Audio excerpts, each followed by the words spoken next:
聽我講，端午節唔可以講快樂，唔講快樂，講咩啊？呢啲人講端午安康噶啦，邊個話㗎？文鳩像端午節究竟係要講端午快樂定係端午安康呢？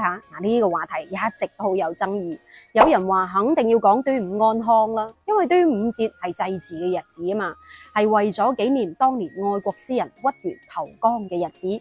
亦都有人話係為咗紀念孝順女曹娥投江救父嘅日子，都係好悲痛嘅。古時候嘅人就會喺端午節，即係5月初5呢一日去祭拜龍祖，祈福辟邪、去病防疫啦。再加上古人認為基數重疊嘅日子係好唔老禮，惡月惡日啊嘛。咁你睇翻啦，又驅邪避災啦，又祭祀先賢，點可以快樂呢？祝人端午節快樂，咪即係等於祝人哋清明節快樂，睬大家利是咩？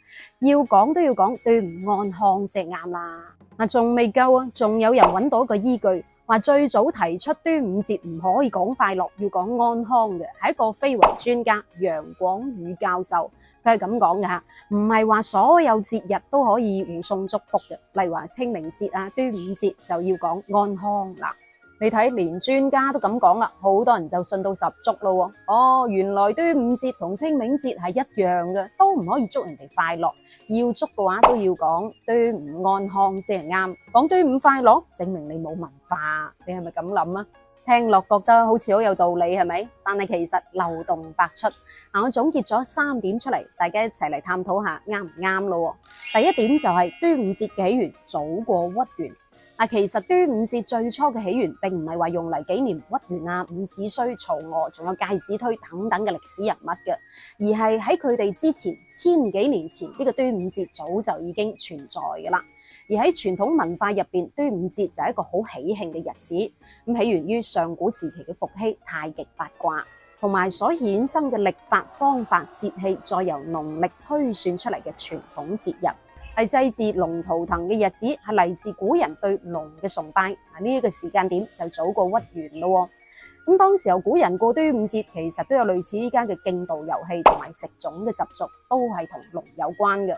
咁爬龍舟其實就係當時候南方祭祀水神嘅活動啦。咁傳說話將啲粽掟入江河水入邊，俾隻龍偷咗嚟食，咁所以就要爬龍舟鬥快去揾佢出嚟啦。當時候用嘅係單木舟，雕刻成龍嘅形狀嘅獨木舟，咁後嚟就發展成為用木板整成嘅龍船啦。所以話食粽同埋爬龍船其實同屈原冇關嘅吓。咁屈原係邊月邊日死嘅呢？其實冇詳細嘅記載，唔排除後嚟古人將5月初5稱為惡月惡日，呢一個唔吉利嘅日子，同屈原等等歷史人物嘅死扯上關係嘅。記住，先有端午，後有先賢屈原。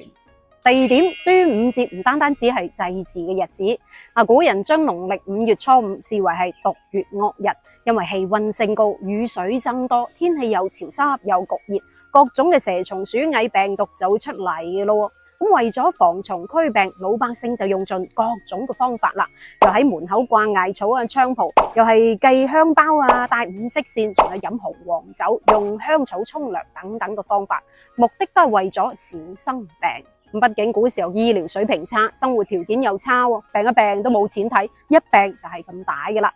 但係就算係咁好，古人以前過端午節都係好開心、好喜慶嘅。咁至於你要用咩心情去食粽，用咩心情去睇呢個龍舟船啊，古人就冇規定一定要悲痛啦。咁第3點就到呢一個非遺專家楊廣宇教授咯。咁佢講嘅嘢既然咁有公信力、知名度，應該好大至啱嘅。但係唔好意思，查無此人啊！查咗好耐都冇一個叫做楊廣宇教授嘅非遺專家，咁佢頂多係喺網上發一啲文章嘅啫，咁大家以訛傳訛就信以為真咯。不過講咗咁耐，咁端午節到底可唔可以講快樂呢？